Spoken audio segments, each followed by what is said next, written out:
오늘 그 선물을 발견했으면 좋겠습니다. 선물은 주는 사람의 기쁨이고 받는 이에게는 감동이고 행복입니다.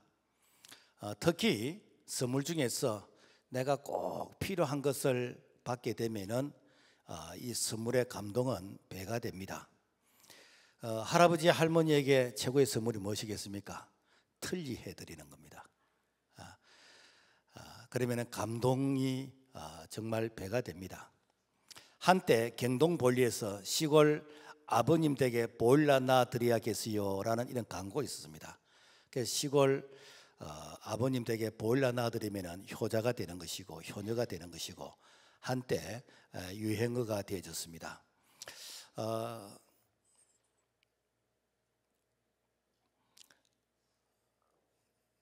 부부에게는 이렇게 참 아내에게는 남편이 오래 같이 옆에 있어 줬으면 좋겠고 또 남편은 아내가 오래도록 옆에 있었으면 좋겠다. 이것이 최고의 선물이고 자녀에게는 참 이게 부모님이 최고의 선물이고 그래서 참 내게 참 필요한 그분이 있어 주는 게 이게 선물이다. 때에 따라서는 우리가 뭐 생일 선물, 뭐 결혼 선물, 또 무슨 뭐 이렇게 입학 선물, 또 크리스마스 선물, 뭐 이런 선물을 많이 우리가 주고받게 되지는데, 그런데 이 선물은 그렇게 오래 가지는 않아요. 그때 받을 때 기쁘고 이것이 평생 가지는 않습니다. 그러나 선물 중에서 정말로 귀한 선물은 돈으로 살 수가 없었어. 그래서 이 선물은 공짜로 얻게 됩니다. 그것이 무엇인가? 사랑이고 행복이고 생명입니다. 뿐만 아니라 우리 자연에서도 공기나 바람이나 빛이나 물 이런 것은 돈으로 계산할 수 없어서 사실은 이렇게 공짜로 받는 것입니다. 오늘 우리에게 가장 큰 선물은 무엇일까? 이것은 영생이고 구원입니다. 그래서 이 구원은 돈으로 계산할 수 없기 때문에 너희에게 선물로 준다고 했습니다. 그래서 이것을 성경은 은혜다. 은혜는 받을 수 있는 자격이 없는 자에게 거저 주시는 것, 이게 은혜예요. 그래서 에베소 2장 8절 너희는 그 은혜에 의하여 믿음으로 말미암아 구원을 받았으니 이것이 너희에게서 난 것이 아니요 하나님의 선물이라고 하고 있습니다. 기독교와 타 종교와 다른 차이점이 있다면 무엇일까? 바로 기독교에는 은혜라는 게 있습니다. 타 종교는 구원을 얻기 위해서 내가 수도를 하고 내가 고행을 하고 내가 속세를 떠나서 뭔가 선한 일을 많이 하고 그래서 내가 구원 얻을 그런 자격을 갖추는 것, 이것이 바로 그들에게는 소위 말해서 천국을 갈 수 있는 그런 조건이라고 생각합니다. 그러나 기독교는 구원 얻을 자격, 조건을 전혀 요구하지 않습니다. 오직 예수 그리스도를 믿는 믿음으로 말미암아 구원을 받게 되집니다. 성경은 우리에게 분명히 강조합니다. 선생들이여 내가 어떻게 하여야 구원을 받으리까 하거늘 이르되 주 예수를 믿으라. 그리하면 너와 내 집이 구원을 받으리라. 그러니까 내가 여태까지 전혀 한 것이 없고 참 밖으로 뭐 드러나지 않았지만은 속으로는 정말 양심도 이렇게 더럽고 참 죄인 중에 괴수 같은 이런 자가 예수 그리스도를 믿는 그 믿음으로 말미암아 구원을 받는다는 것, 이것은 은혜 아니고서는 우리가 받을 수 없는 그런 선물이다라는 것입니다. 그렇다면은 우리가 구원을 받기 전에는 우리 모습이 어떤 모습이었을까? 에베소서 2장 1절 보면은 그는 허물과 죄로 죽었던 너희를, 그러니까 허물과 죄로 죽을 수밖에 없는 죄인이고 이미 영적으로 죽었다는 거예요. 그러니까 하나님께서는 우리를 바라볼 때에 하나님이 없는 자는 영적으로 죽었다. 여기서 죽었다는 것은 하나님과의 관계가 단절되어졌다라는 것입니다. 바울은 이 사실에 대해서 영적 죽음을 이렇게 설명하고 있습니다. 허물과 죄. 그럼 허물이 무엇인가? 헬라로 보면은 파라토마라는 그런 뜻이 있습니다. 이 말은 경계의 선을 벗어나다라는 그런 뜻이 있습니다. 자동차가 이렇게 그 선을 따라서 사실 주행을 해야 됩니다. 그런데 중앙선을 침범하면은 이것은 자유를 누리는 것이 아니라 이것은 대행사고가 일어나게 되어집니다. 하나님은 인류의 첫 조상 아담과 하와에게 동산에 있는 모든 실과는 네가 먹을 수 있지만은 그러나 선악을 알게 한 나무의 실과는 먹지 말라. 먹는 날에는 반드시 죽으리라 라고 했습니다. 그런데 이 아담은 생명나무와 선악과 이 경계선, 즉 이렇게 선악과를 침범하는 이 선을 넘게 되었습니다. 그 결과 죽음이 오게 되어졌는데 이것이 바로 원죄이다라는 것입니다. 오늘날도 우리가 이 선악과와 이 생명나무는 에덴 동산에 있었던 그 선악과 생명나무는 지금 없지만은 그러나 우리의 삶 가운데서 이 선악과와 생명나무는 여전히 있습니다. 그것은 무엇인가? 우리가 지켜야 될 그런 선이라는 것이죠. 그래서 부부의 선이 있는 것이고, 그리고 성도들이 지켜야 될 그런 선이 있는 것이고, 직장에서도 그런 선이 있습니다. 그 선을 넘어가면은 내가 자유를 누리는 것이 아니라 오히려 내가 고통을 당하게 되지는 바로 이런 부분이다라는 것입니다. 뿐만 아니라 또 이 우리에게 이 죄라는 것, 이것은 관역을 벗어나다라는 그런 뜻이 있습니다. 이것은 군사가 할 시위를 당겨서 화살이 그 관역 속에 들어가야 되는데 그 관역을 벗어나는 것, 이것이 무엇인가? 이것이 바로 죄이다라는 것입니다.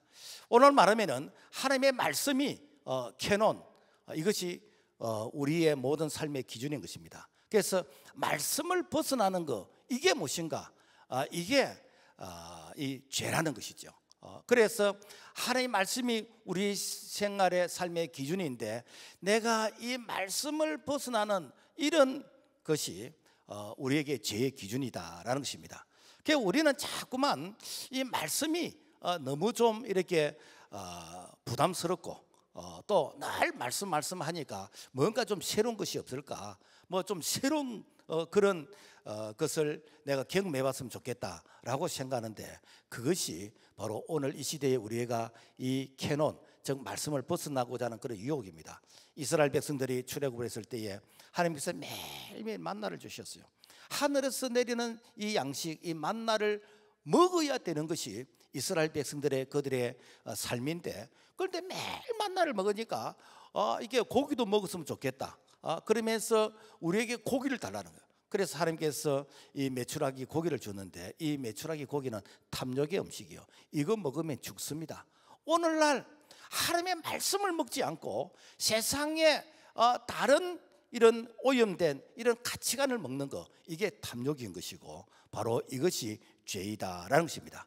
그래서 모든 사람이 죄를 범하였음에 하나님의 영광에 이르지 못하더니 죄의 삭은 사망이라. 그래서 이 죄가 하나님과 우리와의 관계를 단절시키는 바로 영적인 죽음이다라는 것입니다. 자, 영적 죽음에는 특징이 있습니다. 에베소서 2장 2절에 보면은 그때의 너희는 그 가운데 행하여 이 세상 풍조를 따르고 공중의 권세 잡은 자를 따랐으니 곧 지금 불순종의 아들들 가운데서 역사하는 영이라. 그래서 영적 이 죽음은 이 세상 풍속을 따른다는 것이죠. 그럼 이 세상 풍속은 무엇인가? 이 세상 유행 따라서 살아가는 것이죠. 친구 따라 강남 가듯이 이 세상 사람들이 즐기는 거 나도 같이 즐기는 것이요. 우리 창세기 6장에 보면은 이 노아 홍수가 나오는데 이 노아가 120년 동안 방주를 만듭니다. 그때의 마을 사람들은 그들이 먹고 마시고 시집가고 장가가고 그야말로 인생은 이렇게 즐겁게 살아야 되는 것이야 라고 하면서 그들이 참 즐겁게 살았습니다. 그러면서 120년 동안 방주를 짓는 이 노아가 참 어리석게 보이고 어쩌면은 좀 이렇게 미련하게 보이고 불쌍하게 보였을 것입니다. 그러나 반드시 심판은 기다리고 있다라는 것입니다. 오늘날 우리가 한평생 우리가 이렇게 교회 다니는 거 어쩌면은 노아가 방주 짓는 거하고 똑같은 것입니다. 세상 사람들이 바라볼 때는 예수쟁이들 꼭 저렇게 주일날 교회 가야 되는가? 그리고 참 이렇게 세상 이 참 쾌락과 즐거움이 많이 있는데 뭐 이런 것들을 꼭 절제해야만 되는가? 주일 한 번쯤은 빼먹으면 안 되는가? 라고 하면서 그야말로 우리가 믿음의 생활을 열심히 하려고 하는 우리를 향해서 비웃습니다. 그러나 분명한 것은 심판이 있습니다. 개인적인 심판이 있는 것이고 민족적인 심판이 있는 것이고 역사적인 심판이 반드시 있다라는 것입니다. 자, 그 다음에 우리가 이 영적인 이 죽음은 이 세상 풍속을 따르는데, 이 세상 풍속이 무엇인가? 시대마다 어떤 유행이라는 게 있습니다. 오늘 특별히 이 동성애가 참 많은 우리의 가치를 흔들어 놓습니다. 하나님은 남자와 여자를 창조하셨고, 남자와 여자가 결혼해서 이렇게 생육 번성하는 이것이 하나님께서 가정을 세우신 축복의 원리인 것입니다. 이것이 바로 건강한 가정인 것이고 건강한 사회인 것이고 이것이 건강한 국가가 이루어지는 것이다 라는 것입니다. 그런데 이 마귀 사탄은 어떻게 해서든지 그야말로 하나님의 창조 질서를 그야말로 이렇게 부정하는, 그래서 뭐 인생은 이렇게 자유라 그러면서 참 남자와 남자끼리 부끄러운 일을 향하고 여자가 여자끼리 부끄러운 일을 향하는 오늘같이 저출산 시대, 그야말로 출산율이 그 1%도 안 되는 0.7로 되어지는 뭐 이런 현실 가운데에서 여러분요, 이 동성애는 그야말로 국가적인 재앙인 것입니다. 그래서 세계에서 제일 빨리 없어질 민족이 대한민국이라 그러잖아요. 왜 그런가? 우리나라는 그야말로 출산율이 서울 같은 경우는 0.58 정도 돼요. 이거는 여러분요, 앞으로 이 상태로 가면은 국가의 기능이 마비가 되어집니다. 자, 여러분 저 창세기 19장에 보면은 소돔과 고모라가 나오는데, 이 소돔과 이 고모라를 하나님께서 심판하시기 위해서 먼저 천사를 보내서 이렇게 경고를 합니다. 그런데 이 천사가 소돔과 고모라의 이제 도시에 오니까 이 마을 사람들이 그 천사를 이렇게 끄집어내라, 우리가 그들과 상관하겠다. 창세기 19장 5절 보면은 롯을 부르고 그에게 이르되 오늘 밤에 너에게 온 사람들이 어디 있느냐 이끌어내라, 우리가 그들을 상관해. 이 상관이란 것이 무엇인가 하면은 이거는 집단 동성의 이런 강간인 것입니다. 그러니까 그 시대에 얼마나 그야말로 이 도시가 타락을 했는지, 그러니까 손님으로 온 분을 새로운 어떤 메뉴라고 생각을 하고 우리가 이렇게 동성애로 강간하겠다는 거예요. 그게 그 시대의 그런 문화였습니다. 그런 문화를 하나님께서 지켜보고 계시겠습니까? 불과 유황으로 심판하셨죠. 이태리 로마 이 폼페이 이 도시를 가보게 되어지면은 그 도시가 서기 79년 이 베수비오 그 하산이 폭발해서 이렇게 그 도시가 완전히 잿더미가 된, 그래서 이제 최근에 이제 발굴하다 보니까 그 도시가 그 시대에 참 이렇게 얼마나 이 타락한 문화였는가라는 것들을 이제 새삼 발견하게 되어지는데, 아직까지 다 발굴이 안 됐어요. 그래 발굴된 것만 이렇게 쭉 놓고 보니까 당시에 이 폼페이는 로마 상류층 계급의 사람들의 그런 휴양지였다고 합니다. 그런데 그 휴양지가 그야말로 동성애를 즐기는 것이요. 그 동성애로 즐기는 것에 만족하지 못해서 짐승과 이렇게 성관계를 맺는 이런 것을 법으로 허용할 정도로 그만큼 그 시대에 이 폼페이 이 도시가 타락을 했다는 거예요. 그러니까 하나님께서 한순간에 이 하산이 폭발해서 그 도시를 완전히 그야말로 잿더미로 만들어 버리는데, 아직까지도 그 죄에 덮여 있는 그런 도시에 이렇게 부분들이 있다라는 것입니다. 그리고 이 영적 죽음은 공중 권세 잡은 자를 따른다라는 것입니다. 공중 권세라는 것은 이것은 타락한 이념과 사상인 것입니다. 그 대표적인 것이 무엇인가? 하나님을 부정하는 인본주의 사상. 그래서 하나님을 부정하는 가장 인본주의 사상의 대표적인 것이 무엇인가? 그게 공산주의 사상이에요. 이 공산주의 사상은 창조를 부정합니다. 그리고 우리 인간을 진화의 연장선상에서 이해를 합니다. 그러니까 우리 인간에게 존재하는 이 정신이나 영혼이나 그리고 우리 속에 그 하나님이 우리를 다스리신다라는 이런 부분에 대해서 그들은 이것 존재 자체를 부정하는 것이요. 그래서 소위 인간을 동물의 연장선상에서 이해하기 때문에, 그래서 사람이 뭐 이렇게 닭 잡는 것이나 뭐 소 잡는 것이나 돼지 잡는 것이나 그래서 이렇게 사람이 사람을 죽이는 것에 대해서 전혀 양심의 가책을 느끼지 아니하는, 그래서 뭐 이렇게 사람이 소위 말해서 폭력을 행사한다든지 뭐 동성애를 한다든지 뭐 성적으로 타락한다든지 이거는 지극히 당연한 것으로 받아들입니다. 왜? 동물의 세계는 사촌이 없잖아요. 동물의 세계는 있을 수 있는 일들입니다. 그러니까 우리 인간을 동물의 연장선상에서 이해를 하니까, 그러니까 어떻게 된가, 이런 이 공산주의 사상을 가진 자들은 성적으로 아주 타락해도 그래도 전혀 이런 부분에서 양심의 가책을 안 느낍니다. 이게 무엇인가? 공중 권세 잡은 자들의 그런 사상이다라는 것입니다. 그래서 그들은 목적을 위해서 혁명을 위해서 그야말로 수천만 명을 죽여도 전혀 양심의 가책을 안 느낍니다. 소련의 스탈린이 공산화를 위해서 7천만 명을 숙청했는데 그때의 기독교인이 2,700만 명이 숙청을 당했습니다.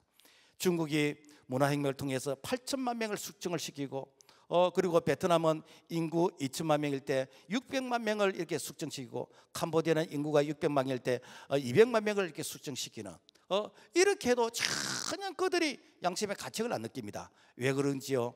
그들은 사상 자체가 공중권세에 잡은 하나님을 부정하는 대적하는 이런 사상이에요.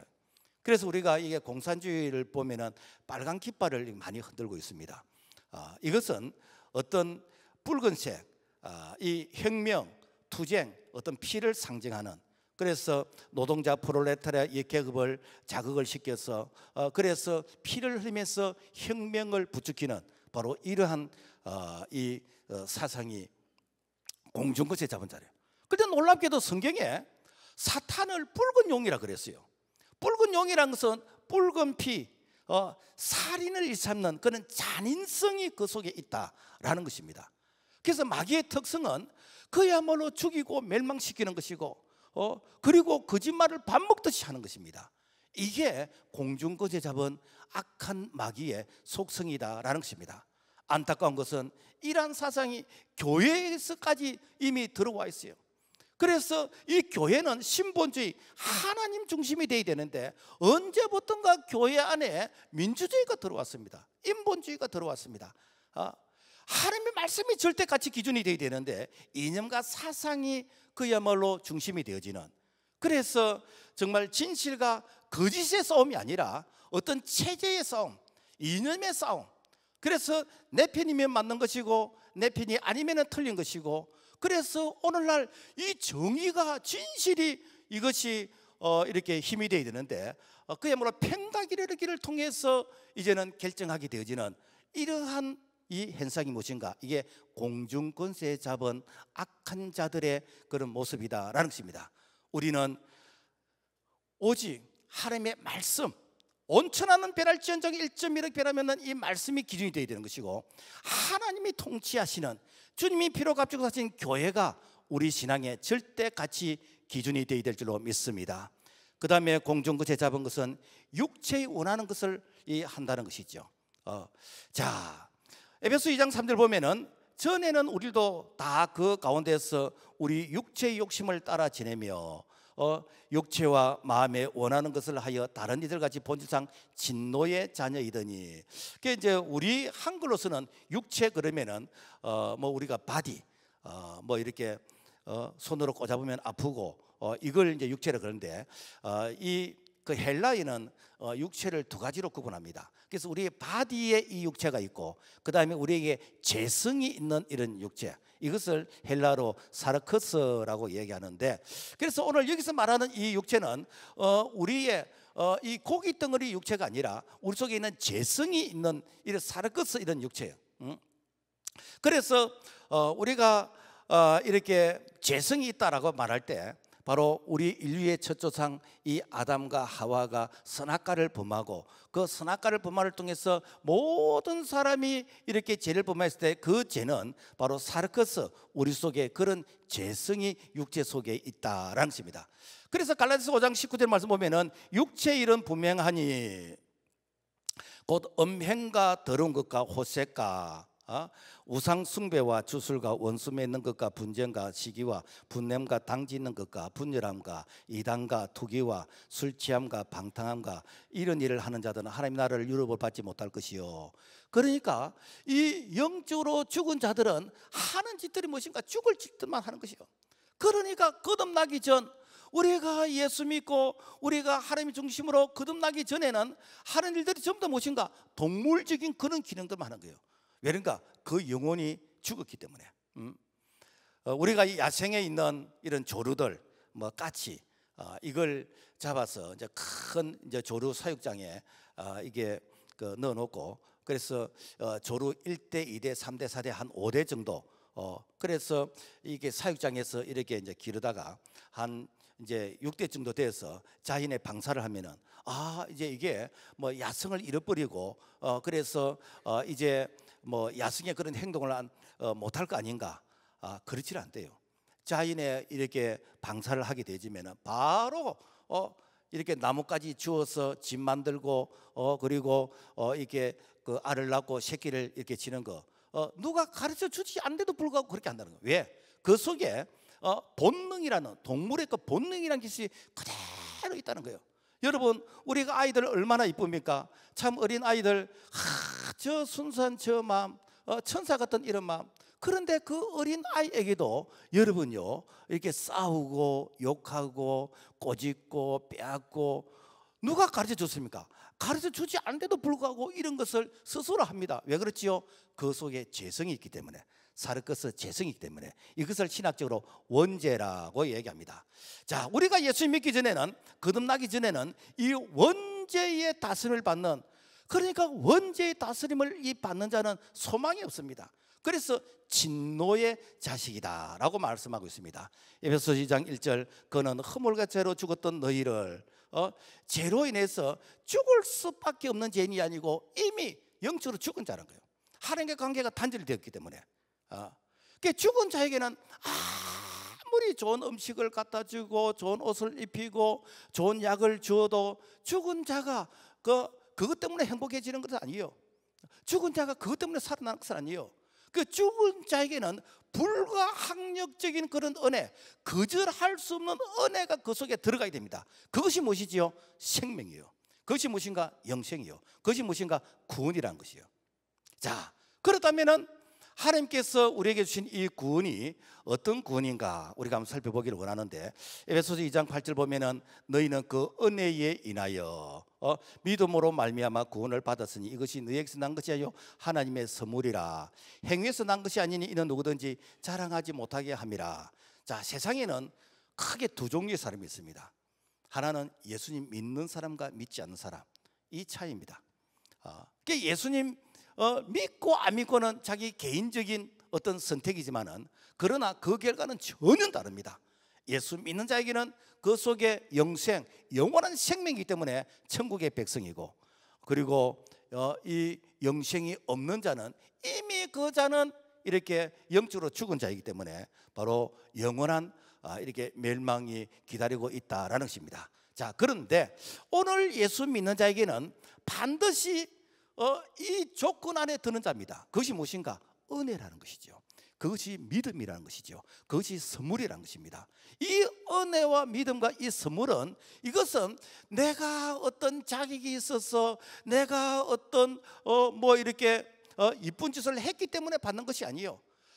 내가 이렇게 전 자격이 없음에도 불구하고 주는 자 그분의 의지에 의해서 주는 것, 이것이 은혜인 것이고 이것이 선물인 것이고 이것이 바로 믿음이다라는 것입니다. 자, 그래서 우리가 선택받은 것, 이것 자체가 은혜입니다. 구원은 사실 나의 선택이 아니라 하나님께서 우리를 먼저 선택하셨어요. 그래서 마치 토기장이가 그릇을 이렇게 만들 때 진흙을 가지고 이것은 밥그릇, 이것은 차찬의 그릇, 이것은 국그릇, 그래 그렇지 나를 왜 이 국거룩을 만들었어요? 나도 찻잔 하고 싶어요. 사실은 그건 내 선택이 아닙니다. 만드는 사람 그분의 의지에서 만들어진 것입니다. 그래서 이사야 33장 1절 보면은 내가 너를 구속하였고 내가 너를 지명하여 불러나니 너는 내 것이라. 그래 너는 내 것이라. 내가 너를 찜했다. 내가 하나님을 찜한 것이 아니요, 하나님이 우리를 먼저 찜하셨어요. 이것을 만세전에 택하신 예정이라고 하고 있습니다. 그래서 에베소서 1장 4절 곧 창세전에 그리스도 안에서 우리를 택하사, 여기서 예정이라는 것을 어떤 사람들이 이것을 운명으로 생각하는데 그게 아니에요.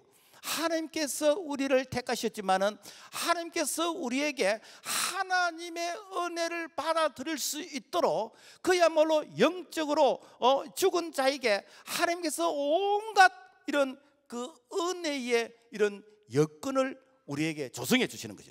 그래서 내가 마음의 문을 열 수 있도록 환경을 통해서 어떤 사건을 통해서 뭐 이렇게 여러 가지 이게 주변적인 걸 통해서 내가 이렇게 마음의 문을 열 수 있도록 하나님께서 우리를 간섭하시는 것이요.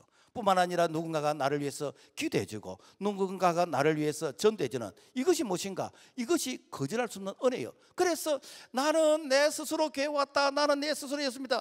여러분요, 아닙니다. 여러분, 누군가가 나를 위해서 수고했습니다. 누군가가 나를 위해서 애를 썼습니다. 그것이 무엇인가? 거절할 수 없는 은혜에 내가 이런 참 은총을 입은 자이다라는 것입니다. 성경은 우리에게 교훈하고 있습니다. 에베소 2장 9절 오직 너희는 택하신 족속이요 이렇게 왕 같은 제사장이라. 자, 그래서 우리가 이렇게 하나님께 은혜를 입게 되어진 것은 이것은 전적으로 하나님께서 우리를 선택하셨고 하나님께서 우리에게 베푸신 이런 은혜이기 때문에 이것은 우리가 자랑할 수 있는 요소가 전혀 없다라는 것입니다. 그리고 우리가 믿음으로 구원받았는데, 자, 에베소 2장 8절 너희가 그 은혜에 의하여 믿음으로 말미암아 구원을 받았으니 이것이 너희에게서 난 것이 아니요 하나님의 선물이라. 우리가 구원받은 것이 어떤 행위나 노력이 아니라 믿음으로 받은 선물이라는 것이죠. 하나님은 우리에게 이 구원의 은혜를 선물로 주시기 위해서 우리에게 그야말로 생명의 대가를 지불하는 그런 대가 지불이 있었다는 것이죠. 우리는 마음으로 믿고 입으로 신하고 우리는 그저 그야말로 내가 하나님의 은혜를 받아들이는 거, 영접하는 거 이것밖에 한 것이 없는데 하나님은 우리에게 이 은혜를 주시기 위해서 엄청난 생명의 대가를 지불했다는 거예요. 미국에서 있었던 이 얘기인데 이 그 한 아이가 이게 학교를 가려 그러면 늘 철길을 이렇게 건너서 이게 가야 되는 거예요. 그래서 이제 철길을 이제 건너면서 뭐 기차가 지나가면 손도 흔들고 그러면서 즐겁게 이제 학교를 다니고 이렇게 했는데 한 번은 엄청난 이 폭우가 왔어. 그래서 이 철로가 이렇게 이 끊어져 있는 그런 현상이 생겼습니다. 그런데 이 사실을 달리는 기관차에게 알리지 않으면은 그야말로 그 기차에 탔던 있던 승객들이 엄청난 대형 사고가 일어날 수 있습니다. 그래서 이 소년이 어떻게 내가 이 사실을 알릴 수 있지? 그래서 연필 깎는 뭐 우리를 치면 도루코 칼, 이 칼을 가지고 자기 손가락을 이렇게 찢어서 그 흐르는 피를 가지고 자기의 흰 러닝 사지에 스톱이라는 글을 적었습니다. 그리고는 이 스톱이라는 이 글을 어떻게 하면은 이 기관사가 잘 볼 수 있도록 할 것인가? 그래서 저 멀리서도 좀 볼 수 있도록 그래서 기차길에 서서 이 스톱이라는 이 글씨를 써서 들고 있습니다. 그런데 이 기관사가 미처 이걸 발견하지 못하고 자기가 브레이크를 밟았을 때는 이미 차가 미끄러지면서 이 아이가 그 자리에서 적사하고 말았다라는 것입니다. 그래서 이제 사실을 이제 살펴보니까 이 기차가 조금만 더 갔더라면은 그야말로 철길이 끊어진 이 상황에서 엄청난 대형 사고가 일어날 수 있었는데 이 아이가 그야말로 참 피를 흘리면서 죽으면서 이 대형 사고를 막았다. 그래서 그 기관사가 그 소년을 끌어안고 너희의 피값으로 우리가 살았다라고 하면서 울부짖었다는 것이죠. 여러분, 구약 시대는 백성들의 이 죄를 대속하기 위해서 짐승이 피를 흘리면서 죽었습니다. 그래서 이게 송아지가 죽고 양이 죽고 행편이 어려운 사람들은 비둘기라도 피를 흘리면서 죽었습니다. 그래서 레위기 17장 11절의 말씀 보면은 육체의 생명은 피에 있습니다. 이 피가 이렇게 죄를 속하느니라고 말씀하고 있습니다. 그런데 이 구약 시대는 수없이 많은 사람들이 이 죄 때문에 짐승이 피를 흘리면서 죽었는데 그럼에도 불구하고 이 죄가 없어지지 않는 거예요. 그래서 그러면 얼마나 짐승들이 더 많이 죽어야 되는가? 그래서 예수님께서 내가 짐승의 죽음이 되어주마, 내가 어린 양의 죽음이 되어주마. 예수님께서 십자가에서 피를 흘리시면서 죽으신 그 죽음은 바로 대속의 죽음이다. 그래서 히브리서 9장 22절 피 흘림이 없은즉 사함이 없느니라. 그래서 그 피가 우리를 구원하게 된다는 거예요. 그래서 우리가 예수를 믿는다는 것은 그분의 피를 믿는 것이요. 요즘은 성경책이 이렇게 껍데기가 이 빨간색이 아닌데 옛날에는 이 성경책을 이렇게 하면 이 겉부분이 다 빨간색이었어요. 왜 빨간색인가? 이것은 예수의 피가 있다라. 예수의 피. 그래서 이게 언제부턴가 예수의 피를 안 좋아하고 금을 좋아해서 황금색으로 이렇게 바뀌던데 사실은요 빨간색 그게 참 의미가 있습니다. 예수의 피. 그래서 성경에서 피를 뽑아버리면 생명이 없어지는 거예요. 아무런 의미가 없습니다. 자, 그래서 그 피가 오늘 우리를 이렇게 구원하게 되는데, 그래서 예수님의 그 피는 예수님께서 피를 흘리시면서 죽으실 때 그 피를 믿는 자, 예수님의 죽음이 나의 죽음이 되는 것이고, 그리고 그분이 죽은 삶 안에 부활하심으로 말미암아 그 생명이 우리에게 영원한 생명이 되는 것이요. 그래서 이사야 53장 6절 보면은 우리는 다 양 같아서 걸어 행하여 각기 제 길로 갔거늘 여호와께서는 우리 무리의 죄악을 그에게 담당시키셨도다. 이것이 무엇인가? 이것이 구원의 선물이란 거예요. 자, 그래서 이 구원은 최고의 선물입니다.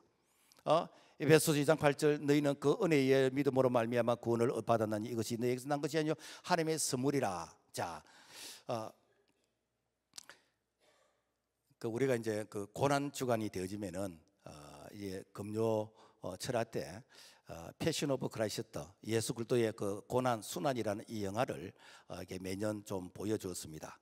그 영화를 보면은 이 사탄은 예수를 십자가에 못 박아 죽이면은 자기들이 승리한다고 생각했습니다. 그래서 여하튼 많은 무리를 선동시켜서 예수를 십자가에 못 박아야 됩니다. 못 박아야 됩니다. 강도 바라바를 놔주고 예수를 십자가에 못 박아야 됩니다. 선동을 하면서 예수를 십자가에 못 박는 일에 그들이 성공을 합니다. 그 예수님께서 십자가에 못 박히시면서 피를 흘리시면서 마지막 숨을 몰아쉬면서 테텔레스타이 다 이루었다라고 선포했습니다. 예수님께서 다 이뤘다고 선포하실 때 그때 영화의 장면을 보면은 막 머리를 뜯으면서 괴로워하는 장면이 나오고 있습니다. 이거는 무엇인가? 예수님께서 세상의 모든 사람들의 과거의 죄, 현재의 죄, 미래의 죄, 그 죄값을 다 예수님이 지불하셨어요. 그래서 누구든지 예수를 믿으면은 죄로부터 자유하게 됩니다. 누구든지 예수를 믿으면은 이제는 마귀가 사탄이 정죄할 명분이 없습니다. 그 마귀는 죄를 통해서 우리를 향해서 고발하거든요. 너 옛날에 이런 죄 안 지었냐?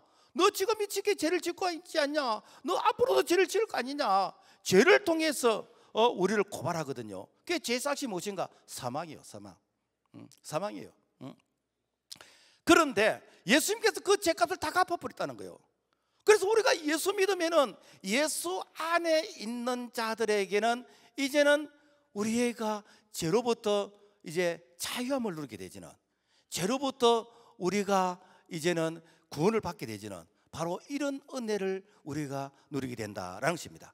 그래서 로마서 8장 1절과 2절 우리 같이 한번 읽어볼까요? 우리 매 주일 예배 때마다 이 말씀을 선포하는데 시작. 그러므로 이제 그리스도 예수 안에 있는 자에게는 결코 정죄함이 없나니 이는 그리스도 예수 안에 있는 생명의 성령의 법이 죄와 사망의 법에서 너를 해방하였습니다. 자, 그래서 예수 그리스도 그분의 안에 있는 자에게는 결코 정죄함이 없다는 거예요. 예수님께서 다 이뤘다고 선포하셨기 때문에, 그래서 예수 안에 있는 자에게는 더 이상 마귀가 우리를 향해서 고발할 건수가 없습니다. 최근에 이렇게 산불이 나서 참 많은 이런 인명 피해와 재산의 피해가 있었는데, 여러분 이 산불에서 내가 보호를 받으려면 어떻게 하면 되겠습니까? 내가 불탄 자리에 들어가 있으면 돼요. 불탄 자리에 들어가 있으면 더 이상 탈 게 없어. 더 이상 탈 게 없어. 오늘 우리의 이런 모든 이 죄를 예수님께서 다 갚으셨기 때문에 예수 안에 있는 자에게는 더 이상 사탄이 우리를 고발할 명분이 없는 줄로 믿습니다. 자, 그래서 예수 안에 있는 자들에게는 우리에게 생명을 주신데, 그 영원한 생명 주신 것이 아니라 우리의 모든 삶의 영역에서 풍성한 은혜를 주시는 것이요. 그러니까 구원받은 자에게는 자녀의 권세가 있는데, 이 자녀의 권세가 무엇인가? 예수 이름으로 우리가 누릴 수 있는 특권의 축복이요. 영접하는 자 곧 그 이름을 믿는 자에게는 하나님의 자녀가 되는 권세를 주셨으니, 이 권세가 무엇인가? 이제부터는 예수 그리스도 그분의 이름으로 우리가 기도 응답을 받는 것이고, 악한 마귀로부터 우리가 승리하게 되는 것이고, 그리고 예수 안에서 우리가 약속하신 언약의 축복을 받게 되는 이것들이 무엇인가? 바로 생명 언약의 풍성이 있는 것이요. 어떤 사람이 이 천국 백화점에서 이렇게 쇼핑을 했대요. 이는 성경에 있는 말은 아니고 조금 우리에게 이해를 돕기 위해서 하는 말입니다. 그래서 천국 백화점에서 사랑이 중요하지, 그래서 이 카트에 사랑도 심고 또 이렇게 평화도 심고 또 오래 참음, 이 성령의 열매, 이런 것들을 이렇게 그 바구니에 다 이렇게 담고, 그리고는 이제 계산대에서 이제 계산을 하려고 하니까 천사가 와서 이거 전부 다 공짜입니다. 왜 공짜지요? 예수님께서 십자가에서 다 지불하셨습니다. 여러분, 아들을 아끼지 아니하시고 우리에게 주신 분이 무엇이 아까워서 우리에게 달라고 하는 것을 인식하게 하겠습니까?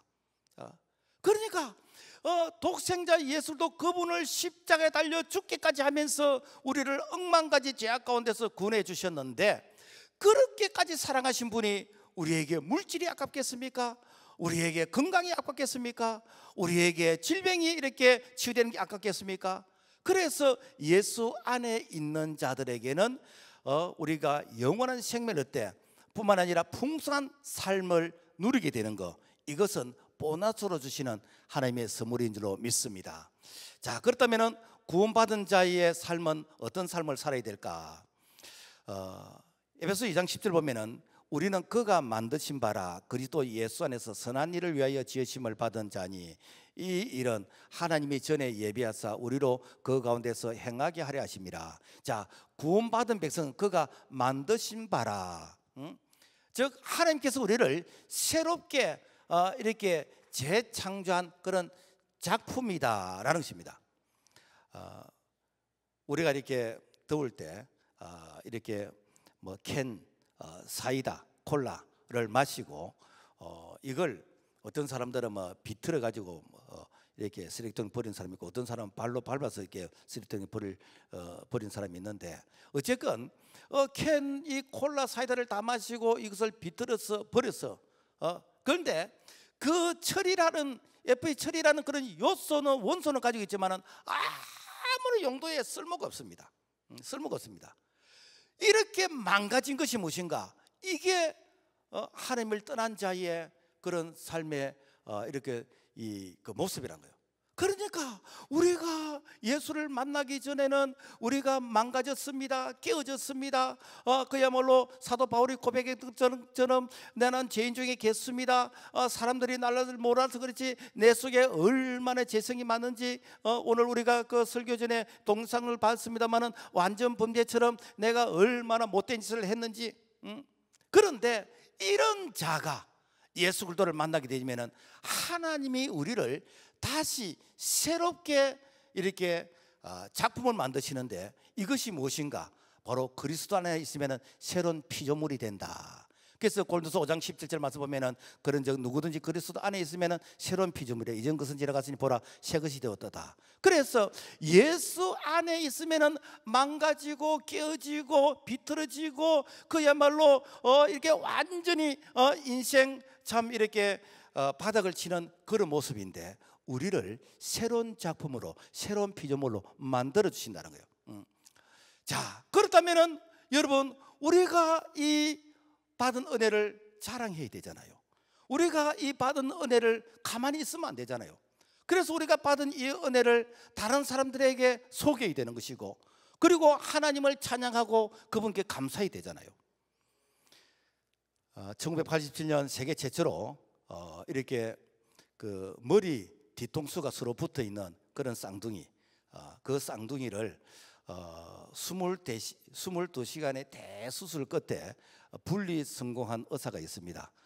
제가 이렇게 인터넷 들어가 보니까 이 미국의 존스 홉킨스 의과대학 신경외과 주임 의사, 그분이 벤 칸슨인데, 이분이 33세 때 이 머리가 붙어있는 이 쌍둥이를 분리 수술하는 데 성공을 했어요. 그래서 많은 사람들이 와, 의사 선생님 어떻게 이렇게 대단한 의료 기술을 이렇게 가졌습니까? 라고 하면서 막 사람들이 취재를 하고 그리고 그분의 어떤 능력, 그분의 어떤 기술에 대해서 참 이렇게 높이 평가하는데, 그분이 이런 말을 했습니다. 오늘의 내가 이렇게 된 것은 하나님이 함께 하셨기 때문입니다. 나의 손은 하나님의 선물입니다. 여러분, 하나님께서 내 손을 쓰셨다는 것입니다. 하나님께서 오늘 우리에게 우리의 재능을 쓰시고 건강을 쓰시고 물질을 쓰시고, 하나님께서 우리를 도구로 쓰신다는 거예요. 하나님께서 나를 도구로 쓰셔서 그래서 오늘의 내가 이게 있도록 이렇게 만들어 주셨다면은, 여러분요, 우리가 이 사실을 감사하고 우리가 찬송하고 그리고 하나님을 높이는 것, 이것이 무엇인가? 바로 하나님께 영광을 드러내는 삶이다라는 것입니다. 그래서 여러분, 우리가 은혜를 알면은요 교만해질 수가 없습니다. 우리가 은혜를 알면은 하나님 앞에서 늘 우리가 겸손하게 내가 죽도록 충성하고도 마땅히 해야 될 것을 한 것밖에 없습니다 라는 이 고백을 하지 아니할 수가 없는 것이요, 하나님이 우리를 선한 일을 위해서 지으셨다고 했습니다. 선한 일이 무엇이지요? 이것은 하나님이 나를 통해서 하신 일을 우리가 간증하는 것입니다. 하나님이 나를 통해서 하신 일들을 우리가 자랑하는 것입니다. 전도는 무엇인가? 전도는 자랑하는 것이요. 우리가 뭐 식당에 가서 음식이 맛있으면은 그 집에 뭐 음식 맛있다고 친구들에게 막 자랑합니다.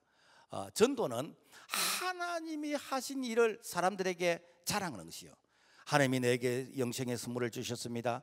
하나님이 나를 새 사람으로 만들었습니다. 하나님이 나를 축복하셨습니다. 하나님께서 내게 오늘의 내가 있기까지 하나님께서 나를 도우셨습니다. 그래서 이게 무엇인가? 이게 하나님이 하신 일을 우리가 증거하는 것입니다. 그래서 이 전도는 예수님 자랑하는 것이고, 교회를 자랑하는 것이고, 우리 교회 성도들을 자랑하는 것이고, 목사님 자랑하는 것이고, 그래서 전도 잘하는 사람은 무엇인가? 자랑 잘하는 사람이에요. 내가 한 명 전도한 사람은 한 명에게만 자랑한 것입니다. 내가 100명을 전도한 사람은 100명에게 자랑한 것입니다.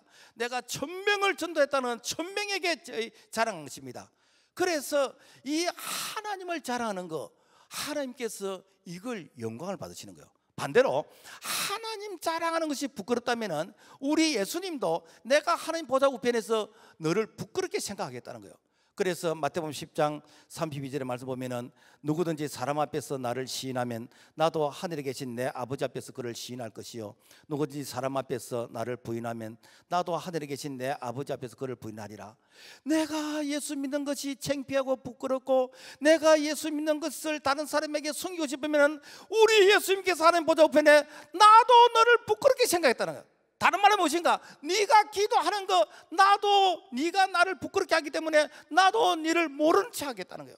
그렇지만은 우리가 모든 삶에 의해서 하나님이 하셨습니다. 하나님이 도우셨습니다. 하나님을 자랑하면은 우리 예수님도 우리를 자랑해 준다는 거예요. 우리를 높이 준다는 거예요. 우리를 세워 준다는 거예요. 하나님께서 그야말로 더 풍성한 은혜를 우리에게 주신다는 것입니다.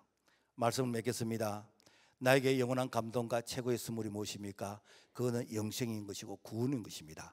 다른 선물은 뭐 받으면은 기쁘고 이렇게 좋지만은 그게 오래 가는 건 아니에요. 영원한 건 아닙니다.